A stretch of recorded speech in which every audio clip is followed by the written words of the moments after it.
Today is 29th of February. It's leap day. Yes. Wow, every 4 years. And 2020. I have my neighbor. Walking distance is how many feet? About maybe it's about 5 seconds. He's really just across. We can see each other through the window. God sent me in previous video, we had 2 video clips. His name John Ryder. He's a philosophy professor, and here it is. God sent me to pester me, to entertain you. Yes. Well, let's see.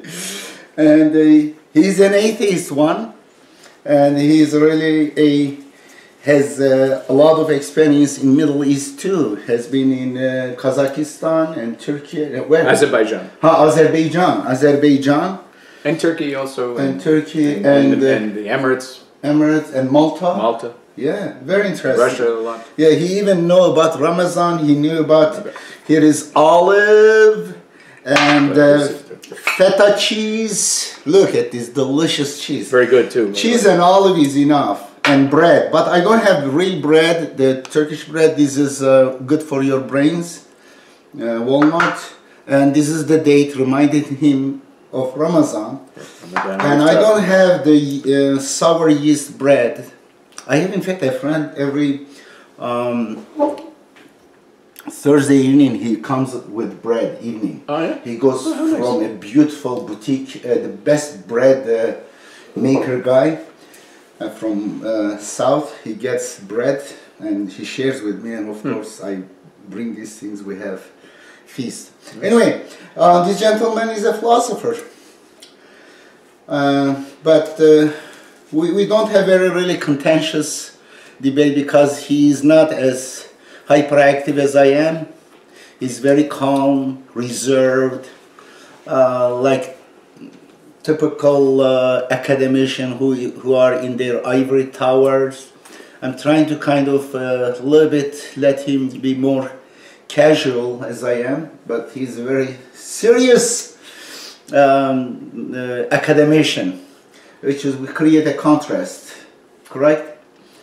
A good contrast. I don't actually think of myself that way, but okay. I know, I'm trying. I'm going under your skin right now. Anyway, philosophy is really not one of the best. Many times I say, you agree too, children are born philosophers. Yes. Recently in Turkey there was an interesting news. First time philosophy became a social media, viral in social media. And everyone talks about a philosopher child. What? He's 10 years old kid. He talks about all the philosophers that I know and that I don't know. Yeah. He talks about them, quotes from them. He claims that he, he did read about 250 books. Wow. And then I had to... where in Turkey is he? He is in Istanbul, I think, and of course TV channels or interviewed him. Everyone speculated, start competing with him, and then this, of course, reading, as I showed you the book, my book about 32 years ago, I wrote Kitap okumanın zararları, just now you did, yeah. The harm of reading books. Should I advertise the book that is a dinosaur now? It's not in the market. It's not in print? No. It's in libraries, so you can wave it in print. Now in Turkey everyone wants to read this book. Maybe to justify their illiteracy.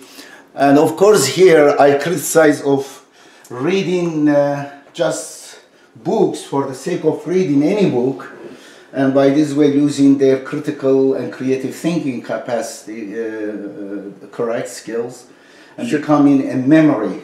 Ah. Yeah, that is. It should go the other way around. I mean. Well, I think reading books is by reading should sharpen your skills. Yeah, well, I have seen many educated ignorance. They get education of superstition and ignorance. a lot of books filled with nonsense, especially religious books, history books. Not only. Yeah, you don't read history books, religious books. I said not only them. There are plenty of other kinds of books that are filled with nonsense. Political books and pseudoscience over there. Yeah, let me find that kid's picture for you. The news. Felsefeci çocuk, filozof çocuk, filozof. Filozof Atakan. Here it is. In case you are curious to watch, and I made also Atakan. His name is Atakan. Okay, philosopher Amerikanskaya, and do you see? And here, this one.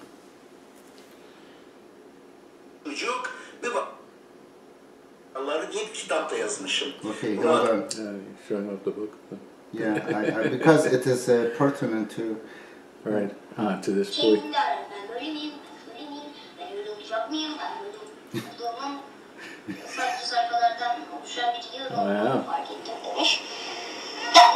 Olmaz lütfen. Önerileri de olacak.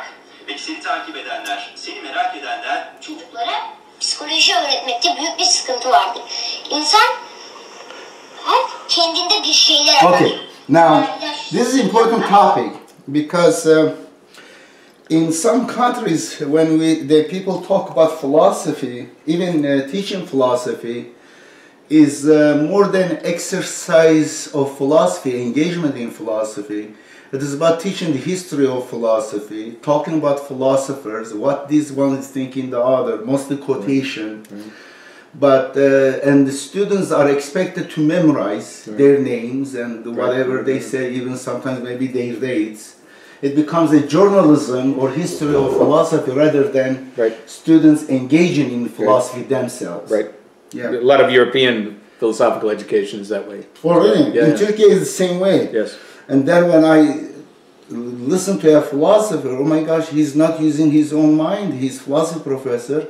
All he does, this said that, this said that, this said that, and what are you saying? I'm interested in what you are saying. Yes. No, I've had that experience many times with philosophers, functioning, full-time people with philosophy positions at universities, particularly in Europe, and they'll ask a question and they'll say, well, Rorty says this, and I don't care what Rorty says. Tell me what you think. Then it's a problem. Yeah, unbelievable. No, it's true. And for children, at that early age, right now he's encouraged to read even more books. I don't know how much of it, 250 is correct. Most likely it is exaggerated, 10 years old. Even if he read, how can he really analyze? There are savants. He's a savant. Yeah. He's very articulate, incredible kid. But I think in bad hands, he could be really becoming a social and lose his childhood too. It will have side effects too, correct? Yes, it could. Depends how he's treated and how he's handled. It does remind a little bit. I started reading philosophy when I was about 14, maybe. Really? And I remember the first philosophers I was reading were Plato and Aristotle, and I remember walking into the kitchen when my mother was. I was in my room reading Aristotle's Metaphysics, which is completely ridiculous. I'm sure I had no idea what it said. But I remember walking into the kitchen and my mother was there preparing dinner or something, and I asked her what metaphysics meant. And she gave me the strangest look. Because she had no idea. She probably never heard the word. And I wonder to this day what was going through her mind when, here's my little son asking me about metaphysics. What kind of strange creature did I create here? Yep. I think she said, I don't know, ask your father. Probably some answer like that. That's good age to be introduced to philosophy. Beautiful. I think that children should have critical and creative thinking classes in elementary and middle school, and philosophy should be starting with maybe middle school, not religion, philosophy of religion. It should come around maybe in high school, because parents may have become protective of their kids. There's a whole organization called Philosophy for Children. I don't know if your whole program. I don't know if you're aware of this. No, I don't years know. Ago, I've been promoting this for years. Years ago, there was a book written. In fact, I had a copy. I don't know if I still do. Of philosophy, and it was really more critical thinking for children. And it was called. The book was called Harry Stottlemeyer's Discovery. Of course, the play is on Aristotle, right? But Harry Stottlemeyer's Discovery. So there were characters, and the characters were children, but they would get in all of these experiences that had to do with cartoons or animation. Right, and well, it was books, so it was, but it was cartoons kind of thing. Yeah, right? drawing. Yeah, drawings. Yeah, it was very, very good. And I think the organization still exists, called Philosophy for Children. We'll have to look. The main guy was 50 years ago. He was doing this. His name escapes me at the moment. But he was in New Jersey, New York, New Jersey, somewhere in there. John, also people who are watching this, we are exposed to lies in a very early age. Lies. Lies, like the storybooks, correct? Like Cinderella, pumpkin turns into a coach. Fairy tales. It's a lie. It is a lie. It is the biggest lie.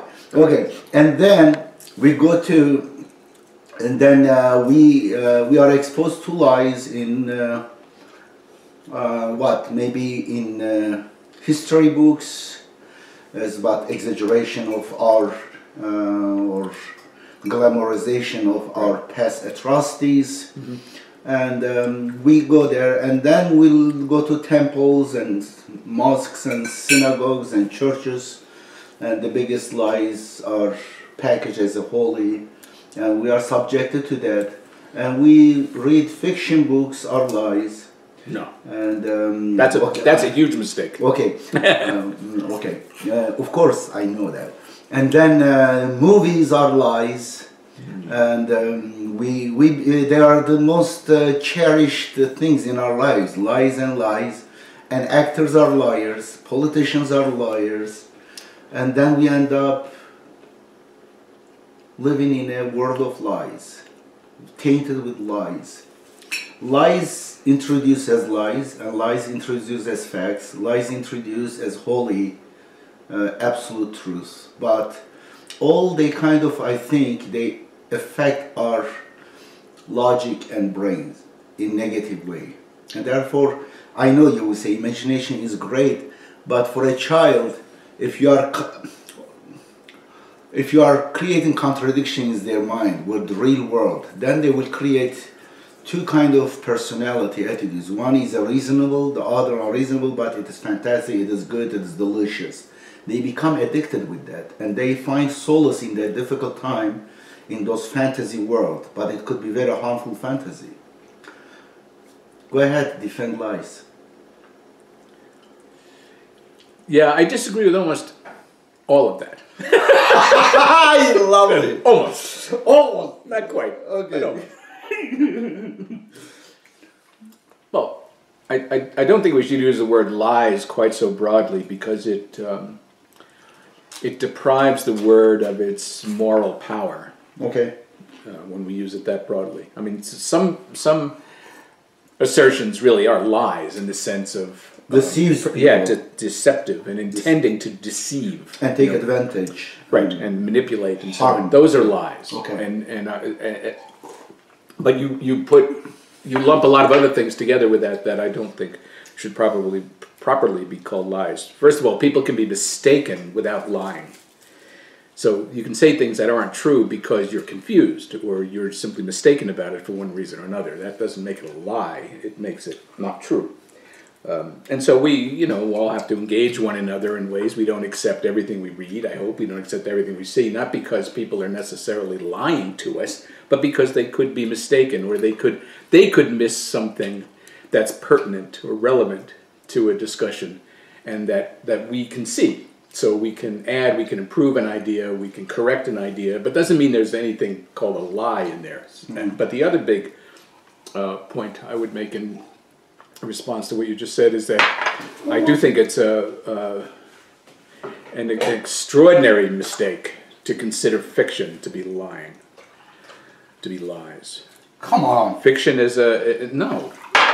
Because that's simply a failure to understand the role of fiction and the nature of fiction.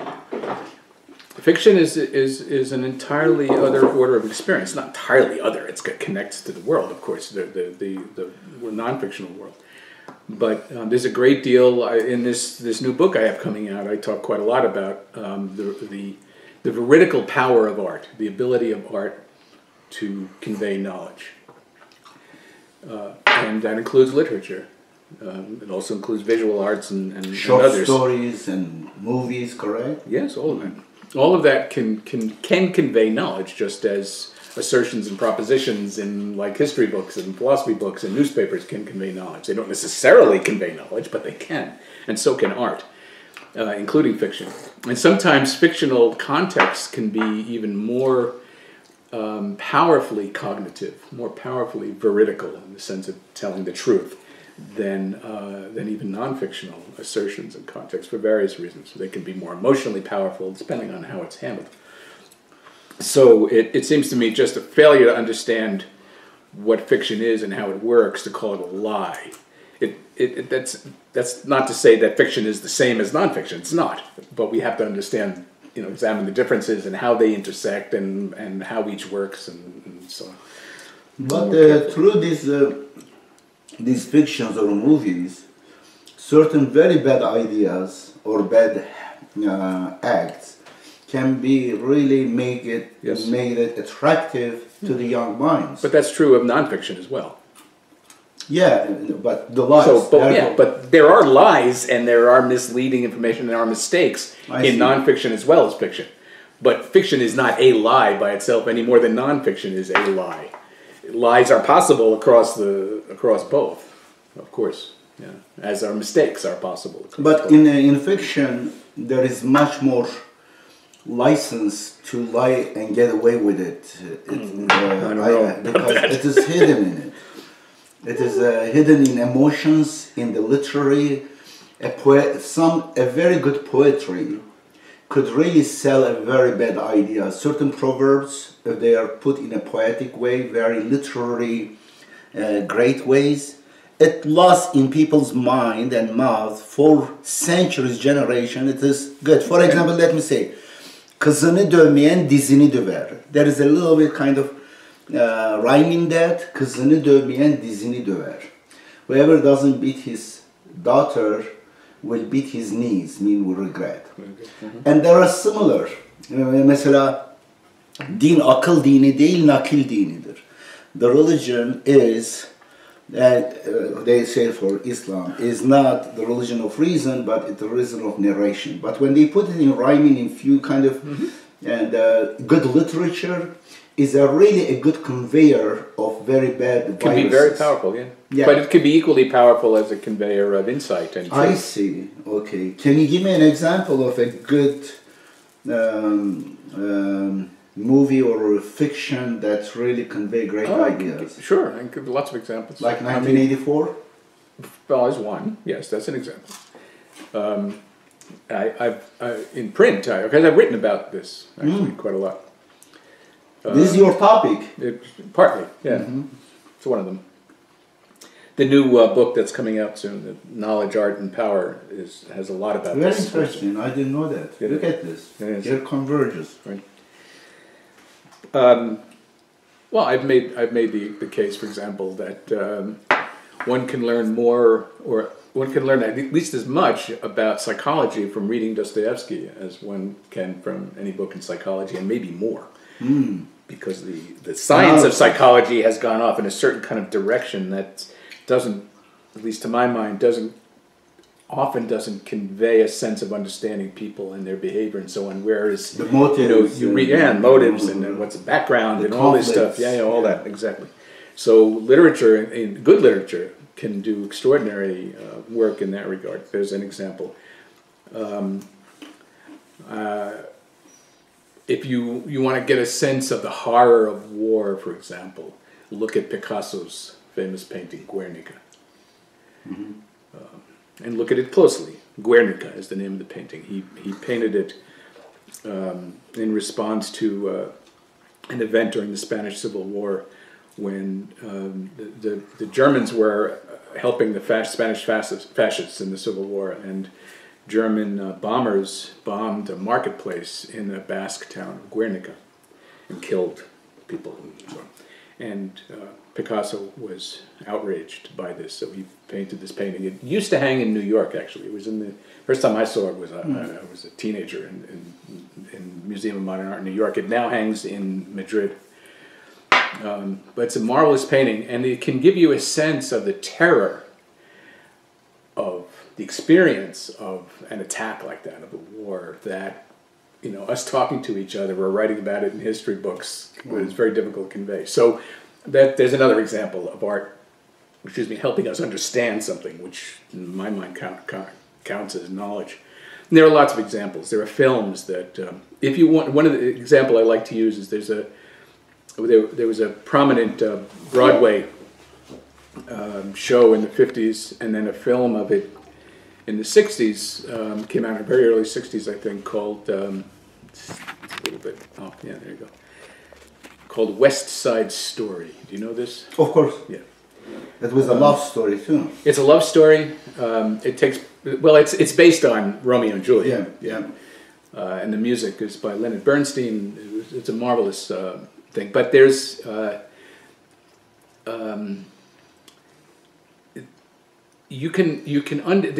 of what that film is about, aside from the Romeo and Juliet kind of love story, it's about racism. It's about inner city difficulties and the sociology of it and the psychology of it, about class. It's not so much about class, because the two gangs are they're separated not by class but by ethnicity. Exactly. Yeah. So Puerto Rican and white, Polish, Irish, the background people, but boys and girls from this neighborhood, and immigrant mostly, either first generation immigrants or children of first generation immigrants. And so the film deals with all of that, but it does it all in a kind of subtle way. So it does it in music. So for example, there are many brilliant songs, and the dancing is choreography is extraordinary, actually. But one of the songs is a song called America, and it takes place on a rooftop of one of these buildings where Puerto Ricans are living.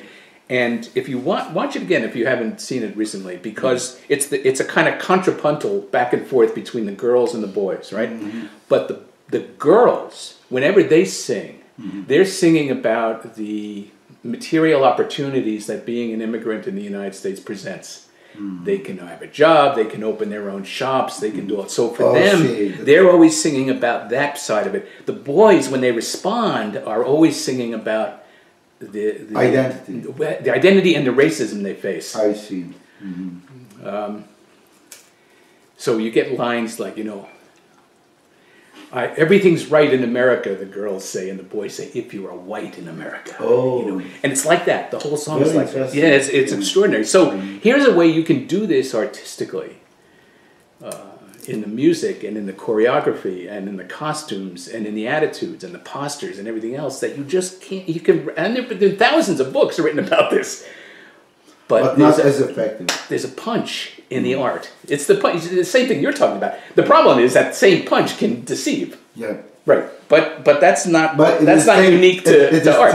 It's true of anything. Too. Right. Divide the atom, create energy, or destroy a city. Right. Yep. Beautiful. That's right. Yeah. You almost you would convert me.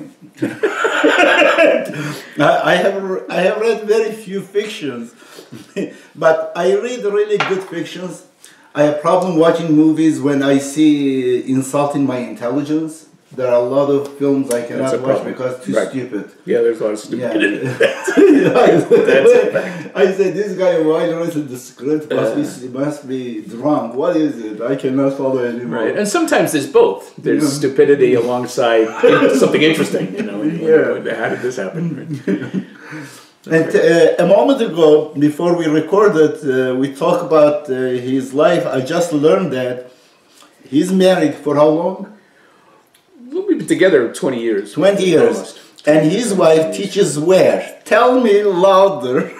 Tell her. That's interesting. She's on the faculty at St. Petersburg State University in Russia. And he told me, he used to tell me, I thought, because in my mind they are living together here, and I was putting, instead of she's teaching, in my mind it would filter and transfer into she was teaching in past. In the past. I understood that way. Now I learned that she's right now currently teaching there, and comes here twice or a few times a year, and he goes there. This kind of marriage, and they enjoy this marriage. Fantastic. It works for us. Yeah. I don't know I'd recommend it for anybody else, but it works for us. He is in United States, and she's in Moscow teaching what? St. Petersburg, not Moscow. Careful. Oh, really? Oh, she would. St. Petersburg is in a city? Yeah. The name of the city? Yeah. I see. I thought in Moscow there is St. Petersburg. St. Petersburg is the city Peter the Great built up on in the north, to have fresh water. And I am almost fully ignorant of Russia. It was during Soviet times. It was the city of Leningrad. Oh, Leningrad, very famous. War happened there. War happened in the whole country, most of the country. But the siege of Leningrad. Lyubov's mother and grandmothers were survivors of the siege. Oh, they were there during the siege. Hey! You talk too much. I make you talk, and I eat all the time you were talking. No, please, I've been eating the cheese. It's very tasty. Enjoy it, please. And then she's teaching what? She teaches film and literature and culture and literary theory. And here it is. Kinotext. And she's one of the most brilliant people I've ever met. Mashallah. Very nice. Yeah. So I fell in love with her. One day we were in a... people that aren't interested in this. That's okay. This is good. Everyone has... This actually unites some of the themes we were talking about before. Yeah. We were in a cafe in Krakow, in Poland, years ago. And she was telling me that she had written a paper a few years before, published a paper, it's in Russian, I have a copy of it, it's in Russian, about Nabokov, the Russian writer Nabokov, who she was a specialist in. But she had discovered in one of his short stories, which no one else had noticed before, that he was writing about Kant's antinomies. Do you know what the antinomies are in Kant's Critique of Pure Reason, the first critique? Yeah. Right. The philosopher Immanuel Kant made the argument that he was doing an analysis of the nature of reason, and he made the claim that reason by itself actually results in contradictions. And he called these the antinomies of pure reason. So it's buried deep in this big, thick book called the Critique of Pure Reason. So first of all, I was so impressed because, who the hell knows, who ever heard of Kant's antinomies, first of all. And then she discovers them as a theme, a kind of hidden subtext in a short story that Nabokov had written 60 years before or something. And so she published it. But that's when I fell in love with her. Mashallah. Very nice. Absolutely. But he said Immanuel Kant. I used to say that one, but I'm right now when I started teaching at college here 20 years ago. Some of my students start giggling and stuff, and then I learned it meant a bad word in English. The last name. Yeah. It is in English. It's a bad word. Go on, I don't want to pollute your mind, but no, there's a word that sounds similar. But yes, sounds similar, of course. It's not pronounced that way. The unpleasant word is not pronounced. The obscene is no. What? It's similar. You want me to say it? No, don't say it. I'll tell you later. I don't say it. Right. Well, but it's not. No, it's not. It's similar. The vowel is slightly different. Yeah, because I am. But if you say Kant with an accent. Well, my accent, maybe. It might sound to them the same word. Exactly, because but it's not. My ear is not that good in English. Right. perhaps I said it in a way that it sounded like That could obscene be. word. That could be. And then they giggled. I say, what? And then they said it to me. Therefore, I started saying can't. Well, many people do, but yeah. Manuel can't. But it's not. The German Say the pronunciation is German way, Kant. please. Kant. Okay. Well, isn't it sound like the same word? No. Not to me. You decide. You heard from here. I'll tell you later when we're not on camera what the other word is. Yeah, okay. No, don't tell me. I'm not really much curious Okay, anymore. you don't want to hear it. No. Yeah. That guy is a tough German guy to really follow some of his arguments. It's kind of very long-winded sentences and ideas, obscure. But he was a genius, and also he was a, while he came from across, I said, have you heard about this guy? All his life he lived in his town. He never got out, Immanuel Kant. The town was Königsberg in Prussia, which is now the Russian city of Kaliningrad. And what was the anecdote told about The story is that the neighborhood women in Königsberg would set their clocks by when Kant went by, because he always did the same thing every day exactly at the same time. Okay, Kant is there, it's 3 o'clock. Downtown, it is 3 o'clock. That's right. What a boring life he had. Yeah. He's sort of the classic example of someone who lives a life of the mind. Yeah, his excursions were mental, impressive. interior. Yeah, impressive. Interesting guy.